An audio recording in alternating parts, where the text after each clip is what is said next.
Today, more specifically, we will be talking about, hopefully they are fairly visible, these four people: Teofan Bukitov, Dmitry Konstantinov, Georgy Fyodorov, Danil Andreev, are the four authors who will be mostly in the scope of my talk tonight. But before we start talking about the books, let me ask you one question. So when do you think, if you already certainly know the answer, please remain silent. But when do you think the first Russians appeared in North America? Like what century, what half of the century, you say? Was it during the First Revolution? Was it the Bolsheviks fleeing? Okay, that would be like 1917. They came to Alaska and it was... Sophia, I asked to remain silent. Of course it was Alaska, and it was the 18th century, really. 18th century Russians discovered Alaska and started to try to colonize it, but they were not coming into the main territory of the United States. They were coming to North America from the north, through Siberia, colonizing Alaska, creating the first Orthodox missions in Alaska in the second half of the 18th century. But that aside, Russian immigration to the United States really did not kick in until 1880. But starting from the 1870s and especially 1880s and in the following decades, the number grew sharply. And by the beginning of the 20th century, by the way, way before the 1917 revolution, the number of Russian immigrants immigrating to the United States per decade passed 1.5 million. So in the decade of the 1900s, between 1900 and 1910, as you can see, the number of Russian immigrants in this decade reached the numbers unprecedented before that, more than 1,600,000 people. Surprisingly, despite it is true that the 1917 Bolshevik Revolution in Russia created what is called the first wave of Russian immigration, this specifically immigration to the United States, the numbers actually dropped in the 1910s, probably for a simple reason of the 1917 Immigration Act, which was a new immigration law introduced in the United States in 1917 that severely restricted or made it much harder to immigrate to the United States, putting restrictions on all sorts of categories of people. It is mostly known for restricting immigration from Asia, but also it introduced restrictions on people with disabilities, people with mental disorders, including epilepsy, people with criminal record, people who was illiterate, people who were politically radical, quote unquote, and was as vague a century ago as it is nowadays. So basically, whole categories of people were excluded from immigration at this point and made the immigration much harder. There were some specific groups like scientists and also clergy that were excluded from these restrictions. So we will see that these people did immigrate to the United States at the time. But this is probably the reason why the United States was not the first choice of Russian immigrants in the immediately after the 1917 revolution and in the 1920s. It was more so that they immigrated to Europe, China, and other destinations.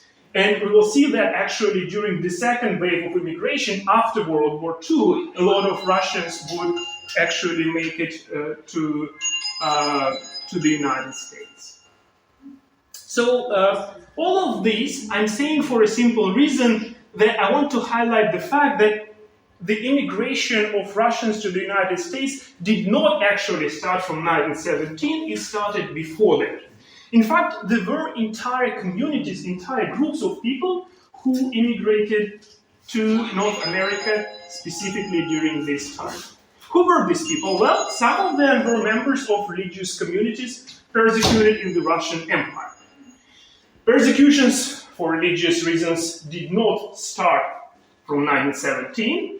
Already in the Russian Empire, there were certain groups that the imperial government did not like for some reasons. Certain religious minorities like the Old Believers, who were a religious group that emerged in the 17th century in response to a religious reform in the Russian Orthodox Church. The Old Believers were people who did not accept this reform and tried to preserve liturgical texts and practices from pre-reform period. And because the Russian Orthodox Church was so tightly connected with the imperial government did not like this tendency. They saw that it's a form of dissent, basically, and tried to convert actively Old Believers into the Christianity of the Russian Orthodox Church, making the Old Believers to move first to remote regions of the Russian Empire itself, like Siberia, and then later from there abroad to China, Turkey, Latin America, and including to the United States. Although in the beginning of the 20th century, the immigration of Old Believers to the United States specifically was fairly small, it would become much larger in the following decades. Still, some of the first Old Believer communities in the United States emerged well before the 1917 revolution. Another similar group was the Molochans, who were much less known than Old Believers, although in their own right fascinating people. They were sort of, I'm saying this very approximately, they were sort of this reform movement in Orthodox Christianity, who were kind of, on the one hand, similar to Old Believers, in that the Molochans too were mostly farmers, peasants, but at the same time they were kind of similar to the Reformation in that their main idea was to abolish the church, abolish the priesthood, and abolish all of the theological literature and turn straight to the Bible as the only source of knowledge about Christianity and build their beliefs and practices around that. So they didn't have priests, instead they had elders guiding these religious communities. And these guys started to immigrate to the United States very rapidly in the beginning of the 20th century, creating their own communities. For example, in San Francisco, there was a big community of the Molochans that was described in the 1930s by Ilfet Petrov, two famous Soviet novelists who visited the United States, wrote about their experience, and among other things, they described how they met the Molochans there and how they were actually pretty much pro-Bolshevik in San Francisco, because being farmers and blue-collar workers in San Francisco, they kind of sympathized at least with the workers' cause. And they were also, of course, mad at the imperial government for obvious reasons. So some of them actually later repatriated to the Soviet Union fairly successfully after World War II. But that's a different story. So all of this I'm just saying to highlight the fact that the Soviet government was not the first one to make a lot of enemies, but the Soviet government, of course, not only continued but expanded this practice and tried to fight religion very proactively, leading to obvious result. Religious people started to try to leave Russia. So a lot of stories of immigration are stories of people who were in some way or another connected to religion, either being priests or being simply religious thinkers. They did not fit in the Soviet society, naturally trying to leave the country and find better and safer place for themselves. And so here's one of these stories, the story of our first figure for tonight, of Feofan Bukitov. So here is Feofan Bukitov in his youth. It's actually also on display there. His book, it's not really a book, it's more like a journal because it says issue 1. I'm not sure if it ever had issue 2. But yes, here is the portrait, is actually straight from here. It's called The Good Seed, and it was basically a collection of his essays / sermons, which also served to us as an invaluable source of information about the life of an Orthodox Christian parish in New York in the 1930s, because he ended up immigrating to New York in the first wave of Russian immigration. What I find fascinating about this book is the beginning, because in the beginning he tells the story about how he actually got to the United States. And just to provide you some context, he was in 1917. He was basically one of those people who did not accept the Bolshevik revolution and joined the monarchist forces, the so-called White Army. So he was a military chaplain, a military priest, serving with this White Army. And as the Bolsheviks prevailed, these monarchist forces retreated through Ukraine, through Crimea, and he recalls how in the 1919, when they were basically already almost like evacuating the Russian Empire, he got sick, very, very, very sick with typhus, and had a vision. And here is how he describes his visions here on the slide, but I will also read that for you. My soul, he recalls, is fully immersed in contemplating the titanic advance of evil, a sin unfolding before me in a mysterious vision. In front of me is an endless plain, covered in the twilight of the evening fading away. In this darkness, across the entire plain, evil moves forward in straight lines, powerfully and without cease. It is faceless, akin to parts of some huge, soulless machine, and it goes on and on. So he has this vision of basically like the Soviets, the Bolsheviks, as this evil force akin to a mechanism where they are like not even people, but more like robots or something like this, and this wave of these soulless robots with like the same face, basically conquering the Russian Empire. He also says, like, the vision continues, I just did not include it on the slide, but the continuation is that then St. Nicholas appears and tells him, no, everything will be fine, so you don't need to worry that much. And then he has a vision of a Christian like church, of a cathedral.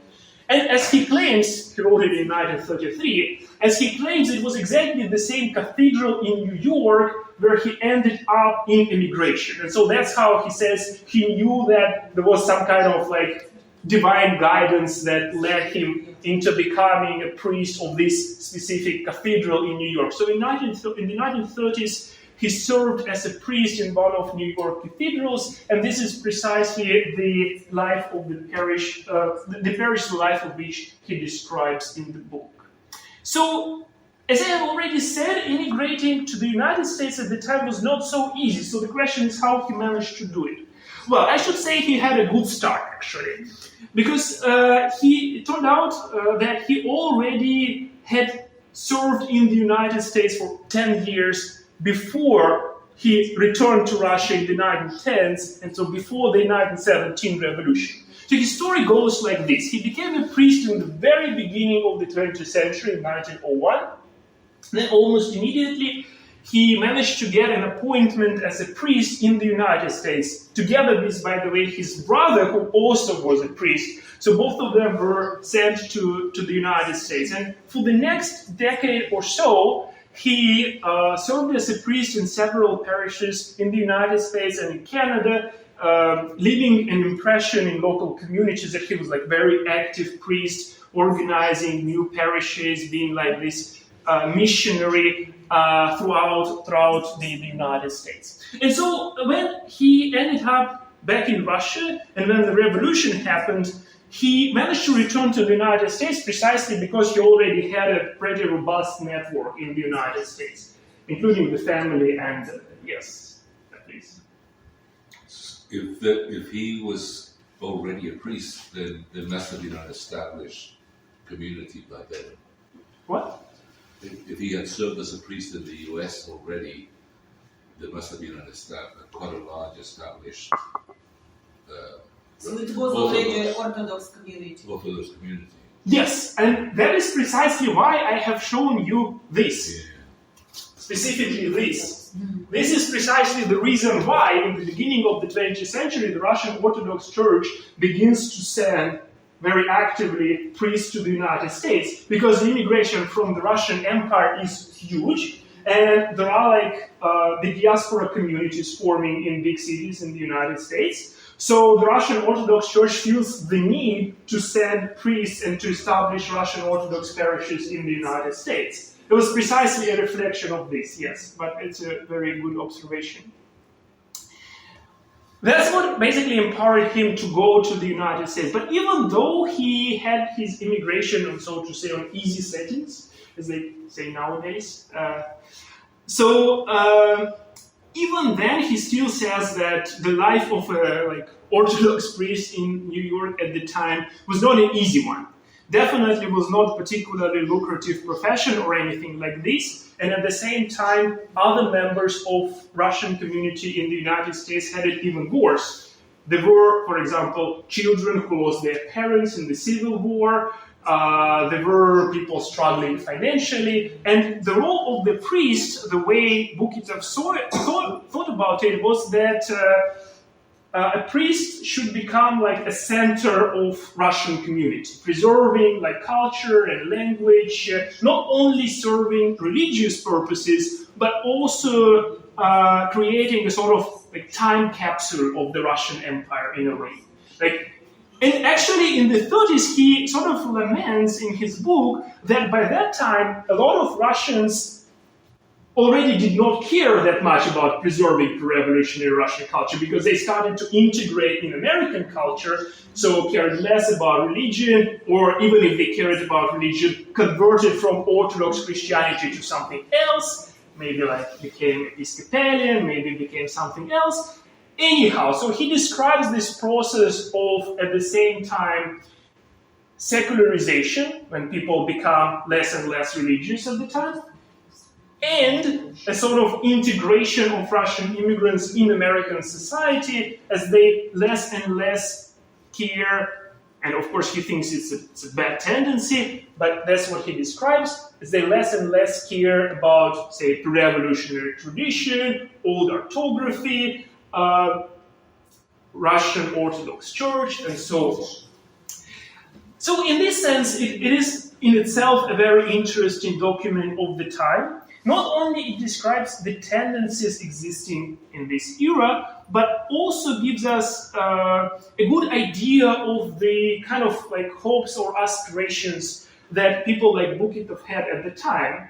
Because it's really a thought process of a person of the first wave of immigration who still hoped that maybe the Bolshevik government will not last long, so we need to preserve Russian culture, because the moment, say, it collapses, then this culture can be restored. Or even if it does not collapse, the goal is still not to be assimilated and preserve your uniqueness and so on. So this is, I guess, all that I had to say about this person, although, again, I find it's a very fascinating story, as well as a very good source of information about the life of the diaspora in the United States at the time. Now, despite all the difficulties that Bukitov faced, his path to the United States was still relatively straightforward. He had already connections in the United States that he could rely on, and so on and so forth. Not everybody gets to the United States this smoothly. In many cases, the road was much more bumpy. That's the life story of another priest, Dmitry Konstantinov, whose story basically goes like this. He was actually younger generation than Bukitov, as you can see. He was born in 1908. So when the revolution happened, he was 9 years old. So he grew up in the Soviet Union, and he got a good education in the Soviet Union. He got a degree in what we would call library sciences in English, книговедение по-русски. But then 1941 happened, and Germany invaded the Soviet Union, and he was drafted to the Red Army. I should probably add that even before that, in the 1930s, Konstantinov converted, but identified himself as a Christian, but not a Christian of the Russian Orthodox Church, at least the main Russian Orthodox Church, the Christian of what was called the Catacomb Church. The Catacomb Church was not an organization. It was more so a generic name for all forms of Russian Orthodox Christianity that did not want to integrate into the Soviet political system, who did not recognize the Soviet laws. Say this word catacomb in Russian. Катакомбная церковь. Катакомбы, Да. подземные, подземелья. Как первые христиане, которые в катакомбах собирались, когда их преследовали римляне. That was the idea, yes. Sorry. So he was a parishioner in one of these like illegal Orthodox churches, the catacomb churches. And the name catacomb, as I have explained in Russian, is like comes from the practices of early Christians who met in Roman catacombs, like underground places, to hide from Roman authorities. And they call themselves the catacomb church because they were like thinking that they are basically repeating these practices of early Christianity, but not with Rome, but with the Soviet government, but same principle. So he was a member of one of these illegal Christian churches. Then he was drafted in 1941, became an officer in the Red Army, until in 1944 he was captured by the Germans, fighting somewhere, his regime was fighting somewhere in the territory of modern-day Ukraine. So he was captured and ended up in a German captivity, where he decided to join the Russian Liberation Army, which was a pro-Hitler regiments during the World War II, whose idea was basically that they thought that better Hitler than Stalin. Basically, more or less, that was their like thought process. Like they were not necessarily like actively pro-Nazi, but their thought was like, okay, like if that can help to defeat Stalin, then so be it. So he joined one of these Russian Liberation Army forces as a military chaplain, not as a combatant, because it was in Germany that he decided to start a career as a priest. So he was ordained as a deacon first, and then later as a priest, and then he became a military chaplain for this Russian Liberation Army. But then a year later, of course, the defeat of Germany happened, which led him to being in the Allied occupied zone, the west part of Germany, which allowed him to basically never return to the Soviet Union. From there, he moved to Argentina, to Buenos Aires, which was at the time the place, as like one other immigrant reported, accepted anybody, and basically like those who did not have any other place to go basically went to Argentina. So he spent around a decade in Argentina. It was at that time when he started to write actively. And his first works were basically his reflections on his experience of World War II. And one of them was the story of between 1941 and 1944. It's actually called I Fought in the Red Army. And the second one was about his life as a military chaplain in Germany. He started to write essays on social and political topics and so on. He also was accepted as a priest in one of the Orthodox churches in Argentina. Then, a decade later, he was able to move to the United States and spend basically the rest of his life there. It was at the middle of the Cold War era, and ironically, part of the reason why he was able to make a career in the United States was that he became a host of a Christian radio show at Voice of America. So his skills developed as a propaganda priest in the Russian Liberation Army turned out to be super useful when you need to continue to do anti-communist propaganda, because now it is the Cold War. It's an interesting part of this Cold War history that I think people oftentimes underestimate. So this was more or less his story. Now, his books, which were fairly plentiful, can be roughly divided into three main categories. So first were the kind of memoirs, especially around World War II, as I have already said. The second group are the essays and sermons, usually touching all sorts of relevant social, political issues. And the third group, which is his like especially famous for are the works about the history of the Russian Orthodox Church in the Soviet Union. These are probably his like the most cited works because he genuinely did a good job collecting all sorts of information about like the number of churches in the Soviet Union in different decades, etc., etc. So I think this is what he's like mostly cited for. So let's quickly take a look at each of these three categories. So first, the books about his World War II experience. I think that the most striking quality of these books is that it's really a very different story of the World War II, written from a perspective from a person who did not share a lot of like narratives that eventually prevailed about the World War II.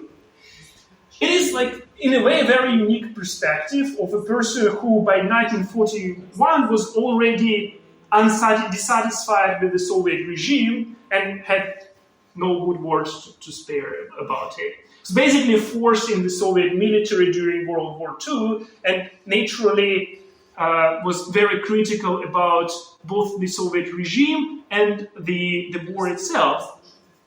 That's why, if we take for granted what he wrote in 1952 about that, he recalled how already on June 22nd, 1941, when Germany invaded the Soviet Union, his first thoughts, as he recalled a decade later, were, well, could this war finally free those 20 million prisoners from Soviet concentration camps? Could today be the beginning of the restoration of Russia?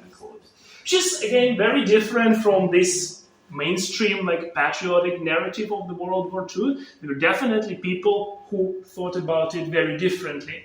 And then, towards the end of the book, it's the opening, the beginning of the book, the end of it is basically the story, how he was captured, how he and some of his fellow captured soldiers were moved to Germany, and he recalls, he says, the majority of us did not know what the future holds, but what I was sure was that I will not go back as long as this horrible regime governs Russia.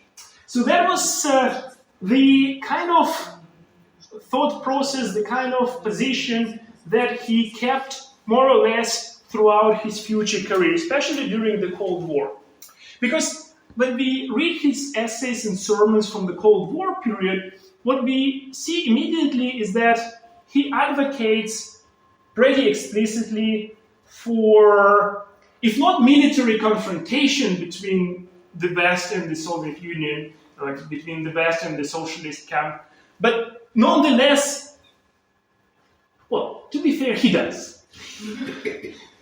There is no way around it, because there is an essay which it's actually very interesting. There is an essay which is basically like all around like the Christian attitude to war, and it's like half of the essay is like Christians think that war is bad, killing is not good, except if it's against the Soviets, then it's all right, no problem. I mean, it's like if it's against Soviets, then yes, sure, like go on. And by the way, that was written during the Vietnam War, so like it actually should give you some idea of the background of that, because it was not just like hypothetical thing, it was also a criticism of anti-Vietnam War movement in the United States, because he's writing this in the United States during the Vietnam War, with all of these groups in the United States, including some of the religious groups, protesting against Vietnam War. But here is he saying that, no, like the real Christian attitude is that, no, you need to kill the communists. That's really Christian thing to do. So it's really this like very different form of Christianity, I should say. And you could see the origins of it. Again, if you remember his whole life story, you could see how he came up to this view during the 1970s, which, again, I'm not saying that I share it, because I don't, but you could see the evolution of his ideas and how this became a part of the ideology that empowered the United States, paradoxically, during the Cold War. So you could say maybe like Orthodox Christian priests would not have that much role in the United States at the time. But the truth is that some of the biggest supporters of the American policies during the Cold War era were precisely, like the biggest hoax, I would say, were precisely the people who left the Soviet Union because of the fear of, say, religious or political persecutions.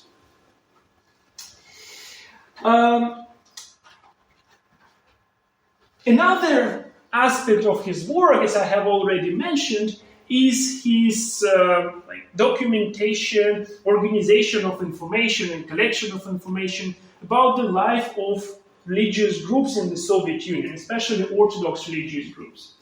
And in how he approaches this subject, we can also see the legacy of his origins as a member of this catacomb community, because he describes, so he of course is sympathetic with the struggle of religious people in the Soviet Union trying to preserve their spirituality vis-a-vis an atheistic environment that they had. But at the same time, he's very clear about sort of separating the mass of Orthodox people, the church, from the Moscow Patriarchy. Because he's like, oh, okay, so the real struggle of religious person in the Soviet Union, and he was writing it, by the way, thinking that people in the Soviet Union will read it, because he knew that they will. He had responses in Soviet press, even in Soviet media, to his books. He was fairly noticed in the Soviet Union. Basically, he wrote that the struggle of a religious person in the Soviet Union is a struggle on two fronts. The need to fight against the Soviet government and the Moscow Patriarchate that collaborates with this government. Because, of course, both of them are ultimately the same. But the church in general, both, as he writes here towards the end, both the majority of its ordinary believers who seek actual religion and actual spirituality, and a significant portion of the regular clergy as well as bishops can actually be seen as an allies for himself. Okay, so this is one model of Christianity in the 20th century. I would say it's very conservative, very anti-Soviet, very militant, and very combatant. So it's a right-wing Orthodox Christianity. Not all Christians in immigration were like that.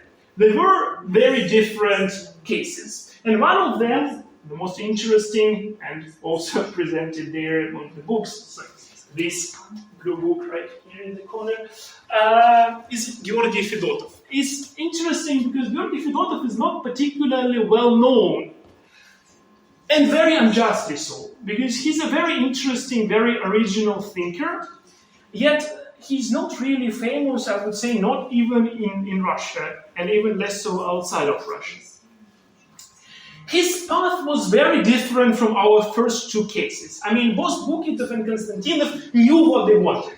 I mean, from the very beginning, they were against the revolution, against the Bolsheviks. Bukitov was an army chaplain in the White Army. Konstantinov was an army chaplain in the Russian Liberation Army. So they fought the Bolsheviks. They knew that for them the revolution was bad, and period. There's nothing more to say about it.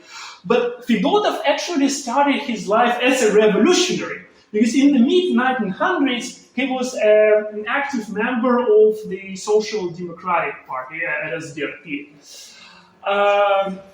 He was not like a terrorist or anything like that, but he was an agitator, a propaganda activist who tried to spread social democratic ideas. And he was in trouble with the police because of this. And that's precisely why he spent several years outside of Russia, basically hiding from the Imperial Russian police. He spent some time in Germany and in Italy, and it was precisely in Germany that he developed the interest to medieval studies, to medieval history, which eventually would become his profession as well as his passion. He managed to return to the Russian Empire in the early 1910s, And in 1912, he sort of like was able to like solve his problems with the like Russian imperial police. He's able to get to a university and to graduate from Petersburg University with a degree in medieval history. What is medieval? Medieval. Is it medieval? Middle Ages. Middle Age. Medieval history. And that would be very visible in his future work and in his future ideas. So for the next decade or so, he taught history in several universities in Russia, moving between Petersburg and his hometown of Saratov. Even when the revolution happened, because of his background as a social democrat, activist, pro-revolutionary figure, he did not have that much trouble with the Soviet authorities. But for him, being a Christian and a religious figure, because he always was a Christian all the way, he was like a Christian social democrat. The situation in the Soviet Union became more and more suffocating as the Soviet government consolidated its power. So, in 1925, he decides to leave the Soviet Union. For that, he first basically says, I will go to Germany to do some like research, Middle Ages and stuff, and then he never returns. That's more or less how his immigration happened. He moved from Germany to Paris, where there existed like a large Russian immigrant diaspora, and became a professor in one of the Russian immigrant universities located in Paris.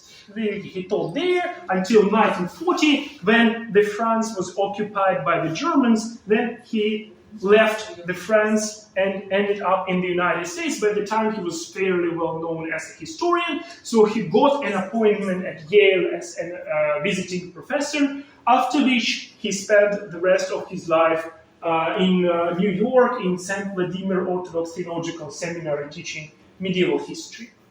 So, aside from his works in medieval church history, which is probably of less interest for us now today, he wrote a lot of essays treating social and political subjects. He was very active in this respect, and he represented a very interesting movement within Russian Orthodox thought of the 20th century, which nowadays is all but extinct.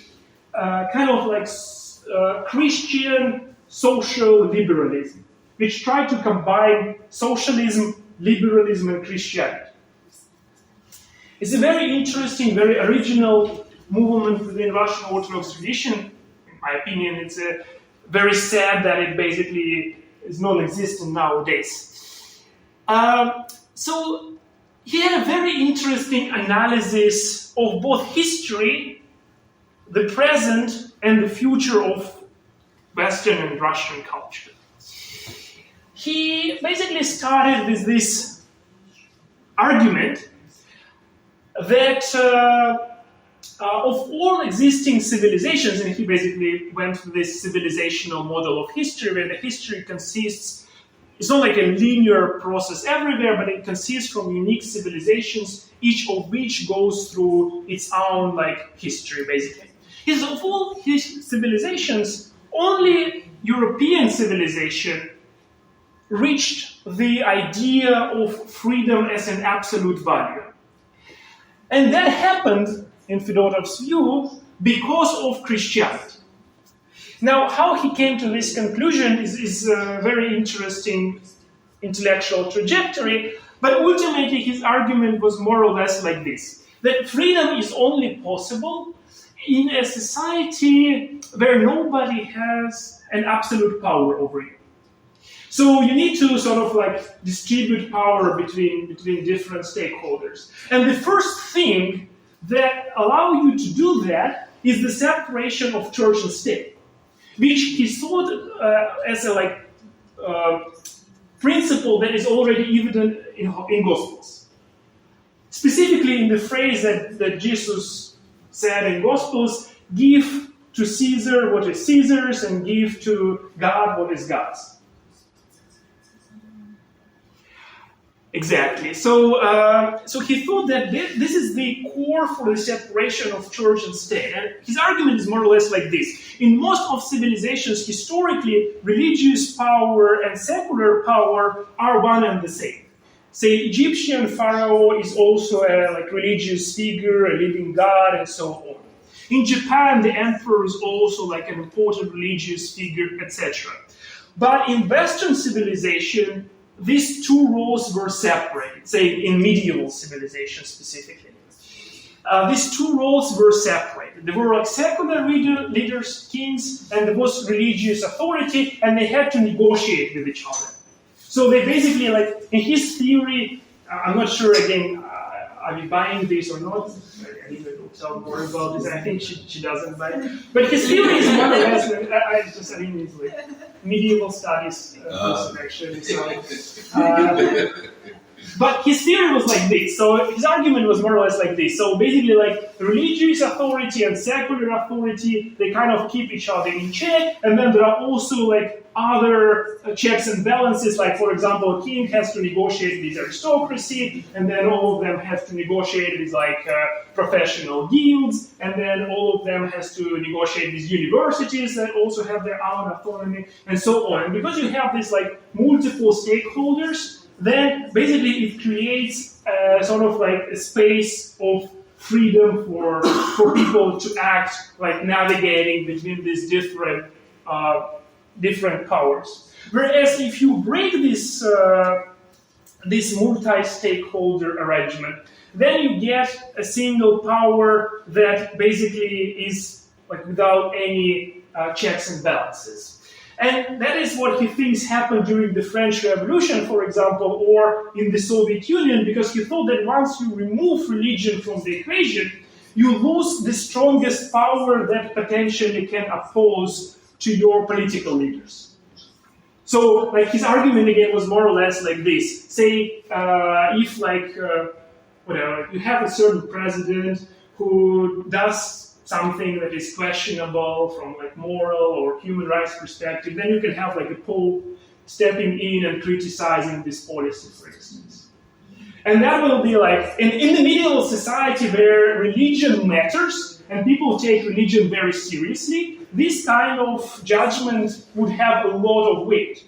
So again, you need to negotiate this. But if religion doesn't matter anymore and you only have one vertical line of power with, say, the Communist Party on top of it, then it's the same party that creates the ideology and also has the political power, and basically it's one and the same people. So they don't have to negotiate it with anybody else. That was more or less his argument. Again, there are a lot of things that we can probably criticize in this argument. He himself recognizes, he says, I'm not actually idealizing the Middle Ages. I realize perfectly well that a lot of kings were horrible people, a lot of these aristocrats would want nothing more than torture you or kill you, and then even the church probably wanted to get rid of heretics, and so on. But they kind of, sort of stopped each other from becoming absolutely horrible, which is not something that would happen, say, with Stalin, for example. Again, his point is not that the Middle Ages were great, but more so that they were better than 20th century dictatorships.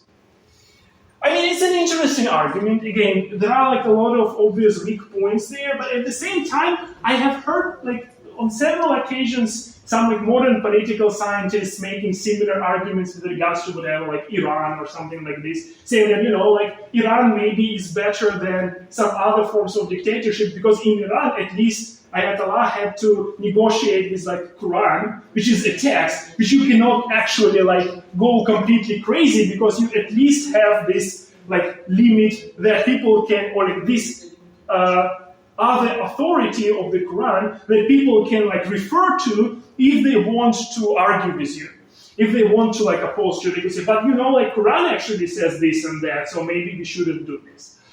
So that was more or less the kind of idea that he had in mind. But interestingly enough, even after immigrating from the Soviet Union, he was not exactly anti-socialist. Of course, he was anti-Bolshevik, But at the same time, he understood all too well that the 1917 revolution happened for a reason. There is a reason why he himself was involved into this sort of like social protests. Because like the Russian Empire had its own issues. I mean, there was the issue of anti-Semitism, there was an issue of religious persecutions, and many, many other things. So an issue of inequality. And so he says that if we are to move forward, we actually need to sort of like combine, like Middle Ages and socialism. Not exactly in these words, but basically more or less like this. Because he said, like, for example, like modern democracies have to solve the issue of inequality, learn from socialists, like, I don't know, social security, workers' rights, and so on. But at the same time, we need to learn from like Middle Ages, this kind of like multi-stakeholder approach. And basically his recipe for how to build like a good future after like socialism and after 20th century is more or less like this. First of all, he says we need religion, because it would be like absolute religious norms, they would counterbalance the state power, so we'll have this kind of like balance between secular and religious authorities. Then this should be not just any norms, these norms should be a reflection of what he called religion of individuality and freedom, which he believed exactly what Christianity was. But again, it's like very particular interpretation of it, to be fair. And then he also pointed out another interesting thing, which I believe he was very right about it, is that sovereignty, the idea of like national sovereignty, is a problem. Because if you are like completely sovereign ruler, it means that you can do whatever you want, which is not good for your subjects. So he said, okay, so another problem that we need to deal with is this nation states, which is a product of modernity in their own right. And so it would be good if we could limit them. And that's where the Middle Ages are coming into play. Because he says, okay, so our ideal society of the future, we would limit the nation states by forcing them into some kind of international alliance that would be like an external check on top, but by creating these bottom-up autonomous groups, autonomous collectives, maybe professional societies, and so on, which should be, of course, better than what we had in the Middle Ages, but the idea is more or less the same. Question. If you know anything about the history of Russian philosophy, does it sound at all familiar? Except for, like, Fedotov, forget about Fedotov, but the ideas themselves. The future is Middle Ages, let's create bottom-up associations, etc. Mixed Christianity, freedom, socialism. Okay. Yeah, okay. Does it at all remind of Nikolai Berdiaev? New Middle Ages and so on. That's because they actually knew each other. I'm not quite sure yet who influenced whom. I guess, I wouldn't be surprised if Fedotov actually influeed Berdiaev. They were part of the same circle, really. My trinity. Berdiaev, Fedotov, and that's Lev Grasset, actually, his book is right here. It's another person from kind of the same circle. Berdiaev and Grasset had like 20 years of correspondence with each other. Very interesting movement. Grasset lived in China, so like this two lived in France, this guy lived in China at the time. But yes, this basically like this very interesting, again, very original movement of Russian thought that kind of went extinct in the second half of the 20th century. But yes, all of these people shared this kind of similar ideas in like recognizing maybe some parts of the they recognize that the revolution, Grasset to lesser extent, but this two for sure, recognize that the revolution happened for reason. That there were like objective issues that allowed the revolution to happen. It wouldn't happen if like everybody was actually happy with the status quo. And also they shared this sentiment that maybe the solution is in some kind of like combining this like new ideas of social justice and equality from socialism, but also like on a medieval and Christian foundation. Well, anyhow, that's the second like flavor of Russian Orthodox thought in the 20th century.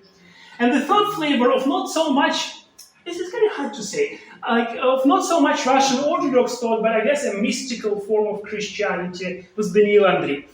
Daniil Andreev represents an entirely different current in Russian religious thought that was not, strictly speaking, I guess, affiliated with the Russian Orthodox Church as an institution, but was nonetheless a flavor of Christianity that emerged in the 20th century Russia. So, who was Daniil Andreev? His book is like way in the corner there. It's the first edition of it that was actually published in 1991. So, who was Andreev? Andreev was a writer and poet, and the son of another writer, Leonid Andreev. Andreev, the son of Andreev. Which makes sense. Anyhow, so he was a writer and poet who started to write in the 20s, although almost none of his works were actually published because most of them were fairly anti-Soviet. So he wrote most of them without the hope of publishing them, and when they were discovered in the 1940s, he actually ended up as a political prisoner, spending a decade between 1947 and 1957 in prison. Before that, in the 1940s, he served in the Red Army, and more successfully than Konstantinov, I guess. At least he was not captured, but he was also a non-combatant, to be fair. He was a combat medic and later a painter for propaganda stuff.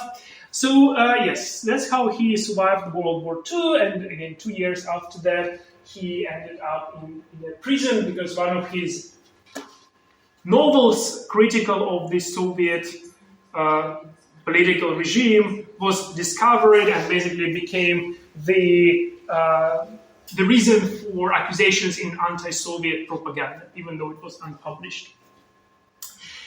It was in the prison that he wrote the drafts of his most well-known work, which is non-fiction. It is a mystical treatise describing his visions, his mystical experiences. That is called The Rose of the World. He started to write the drafts while being in the prison, and he later described how he hid these drafts from prison guards and so on, and completed it after leaving the prison in 1957. Basically, completing this work was the only thing that he managed to do because his health was completely destroyed, and he died a couple of years after being released from the prison. In fact, he was released from the prison in part because of health issues.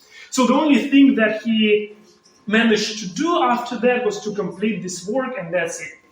Of course, a work like this would not be published in the Soviet Union, so it was only available in samizdat, which were illegal sort of underground publications in the Soviet Union, and later in Immigration, where in New York it was published chapter by chapter by Arkady Rovin, who was a Soviet immigrant and a person deeply interested in mystical and esoteric movements, creating a sort of circle of followers in New York, and a journal called Gnosis, which was precisely the place where chapters of The Rose of the World were originally published for the first time. That's how they became an integral part of this sort of immigrant religious